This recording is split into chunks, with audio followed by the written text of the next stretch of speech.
Nuestra organización también es compleja en sí mismo. Tenemos tres grandes áreas organizativas, que son industrial, comercial y de servicios. Es la típica organización matricial. Muchas de las dependencias y de las responsabilidades son compartidas entre la dirección de la corporación y la dirección española. Ya saben, una organización matricial que es compleja, porque es complejo en los mercados globales el coordinar todos los aspectos de fabricaciones, producciones, desarrollos, etcétera.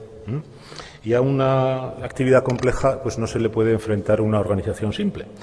Y también nos decidimos por el modelo FQM porque realmente es un modelo de gestión que nos facilita la gestión en los entornos organizativos, vamos a llamar, complejos, en los entornos complejos. Es un modelo que concentra, enfoca muy bien los esfuerzos en diferentes áreas, en diferentes actividades, maneja indicadores que son universales, por otra parte, que son entendidos por todo el mundo y que además está orientado a la creación de valor para accionistas, para empleados, para la sociedad en general, que es algo que reza nuestros principios corporativos. Querría darles algunas pistas sobre algunas, poquitas, de nuestras actividades en algunos de estos cuadros de enfoque del modelo FQM. Resultados excelentes. Nosotros entendemos por resultados excelentes aquellos que satisfacen a nuestros grupos de interés. Y nuestros grupos de interés, esta es la palabra más cercana a lo que los ingleses llaman los stakeholders, grupos de interés. Estamos, en cualquier caso, ante una nueva forma de gestionar las empresas, las compañías.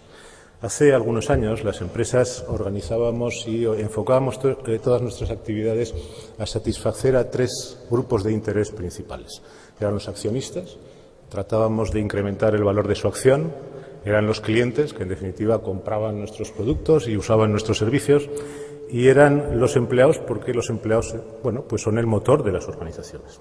Pero esto que sigue siendo válido, pero en la escena han entrado hoy día otros actores y también a ellos tenemos que orientar, digamos, nuestras actividades como empresa si queremos ser sostenibles en el tiempo. Yo me estoy refiriendo a grupos de opinión, a las administraciones públicas, a los sindicatos, a la ONG, a las comunidades donde estamos asentados. Nosotros necesitamos conocer las expectativas de todos ellos.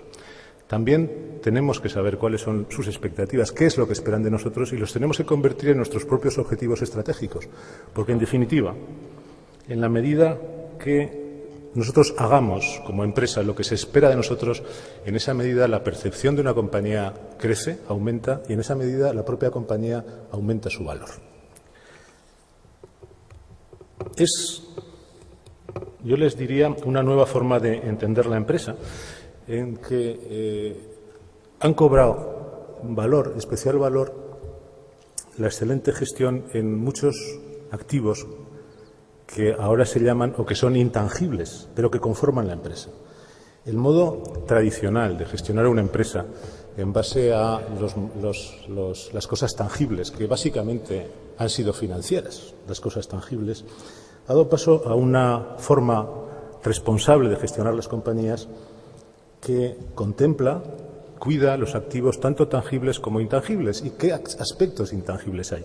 Pues el capital intelectual, la reputación, la transparencia, la ética, y que integra además en sus estrategias otros aspectos como son los aspectos sociales y medioambientales, aspectos que hasta hace poco se consideraban puramente técnicos y que, si acaso, en el mejor de los casos, tenían un pequeño trocito, un pequeño hueco en las memorias de actividades de la empresa.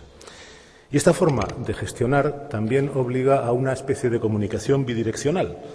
No solo la información financiera, que por otra parte suele ser obligatoria por ley, sino también una información de carácter social, que es lo que estamos haciendo, formación, prevención de siniestralidad, acción social, etcétera, y de carácter medioambiental, es decir, cuál es el impacto en el entorno donde estamos, emisiones, residuos, etcétera, etcétera.